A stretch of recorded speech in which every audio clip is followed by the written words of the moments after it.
வணக்கம் மக்களே. நம்ம இந்த நியூஸை பார்த்ததும் ரொம்ப கஷ்டமாக இருந்துச்சுங்க. என்னடா அது இன்னுமா இப்படிலாம் நடக்குது அப்படிங்கிற அளவுக்கு இருக்குதுங்க.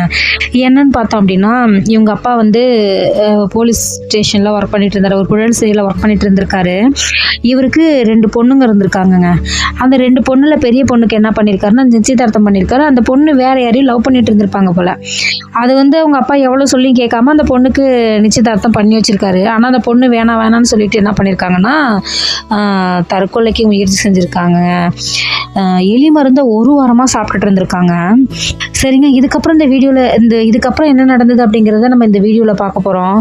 வாங்க வீடியோவை ஸ்கிப் பண்ணாமல் பாருங்கள். என்ன நடந்திருக்கு அப்படின்னா, எஸ்ஐ மகளில முடிவால் விபரீதங்க.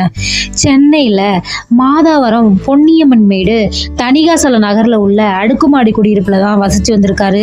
இவர் பேர் ஆனந்தன். 55 வயசு ஆகுதுங்க. இவருக்கு 55 வயசு ஆகுது.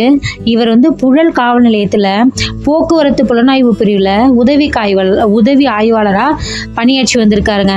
இவருக்கு திருமணமாகி சரளாங்கிற மனைவியும், சபரிதா அப்படிங்கிற 24 வயசு பொண்ணும், அண்டு தீக்ஷிதா அப்படின்னு 19 வயசு அப்படிங்கிற 2 பெண் பிள்ளைகள் இருந்திருக்காங்க.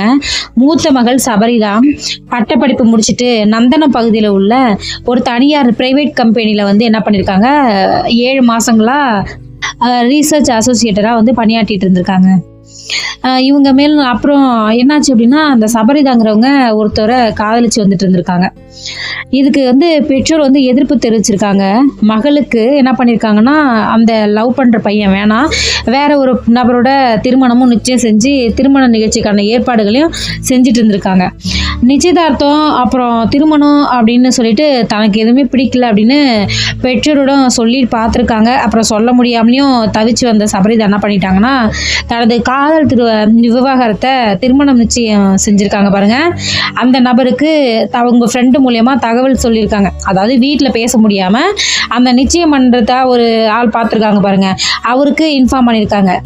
இதனால என்ன பண்ணியிருக்காங்கன்னா, மாப்பிள்ளை வீட்டு சைடில் கோபமாயிருக்காங்க.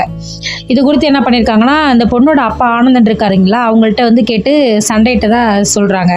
இதனால ஆத்திரமடைந்த உதவி ஆய்வாளர் இருக்காருங்களா ஆனந்தன், கடந்த 13ஆம் தேதி என்ன பண்ணியிருக்காங்கன்னா, தனது மகள் சபரிதானம் இது குறித்து கேட்டு சண்டை நடந்திருக்கு.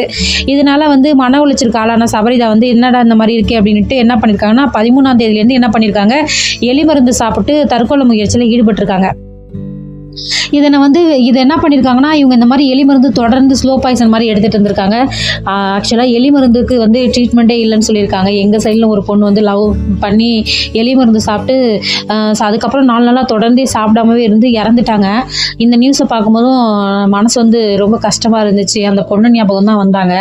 அதனால தான் வந்து நான் இந்த நியூஸ் உங்க கூட ஷேர் பண்ணுறேன். இதை வந்து என்ன பண்ணியிருக்காங்க, வீட்லேயும் யார்கிட்டையும் சொல்லாமல் இருந்து என்ன பண்ணியிருக்காங்கன்னா, இந்த மாதிரி எலி மருந்து எடுத்திருக்காங்க. ஆகஸ்ட் 15ஆம் தேதி சபரிதா வந்து என்ன பண்ணியிருக்காங்கன்னா, தொடர்ந்து வாந்தி மயக்கம் அப்படின்னு வந்து மயங்கி விழுந்திருக்காங்க.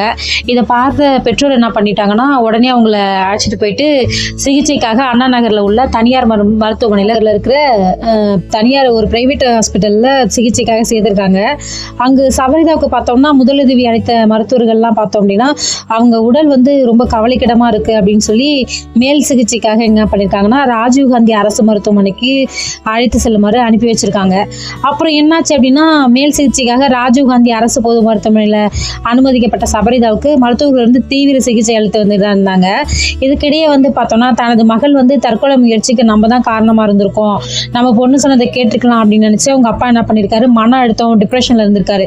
அப்புறம் என்ன பண்ணிட்டாரு, உதவி ஆய்வாளர் ஆனந்தன் வந்து கடந்த 17ஆம் தேதி என்ன பண்ணியிருக்காரு, திருவிக்கா நகர்ல வந்து அவங்க அம்மா வீடு இருக்குது, அங்க போயிருக்காரு. அங்க போயிட்டு தூக்கிட்டு தற்கொலை செஞ்சுக்கிட்டாரு அந்த ஆனந்தன்.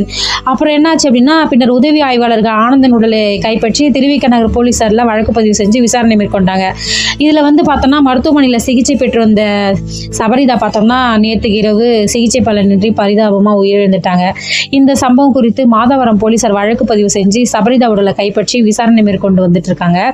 காதலுக்கு எதிர்ப்பு தெரிவித்து பெற்றோர் திருமணம் நிச்சயம் செய்து வைத்ததும் பிடிக்காம மகள் விஷம் அருந்தி தற்கொலை செய்து கொண்டதும், மகள் தற்கொலைக்கு நான் தான் காரணம் அப்படின்னு நினைச்சு தந்தையும் தற்கொலை கொண்ட சம்பவம் உறவினர் மத்தியிலும் பெரும் சோகத்தையும் அதிர்ச்சி ஏற்படுத்தியிருக்கு. இந்த நியூஸை பார்க்கும்போது ரொம்பவும் கஷ்டமா இருக்கு. என்ன சொல்லதுன்னு தெரியல. லவ் பண்ணுறாங்க அண்டு வீட்டில் சொல்லி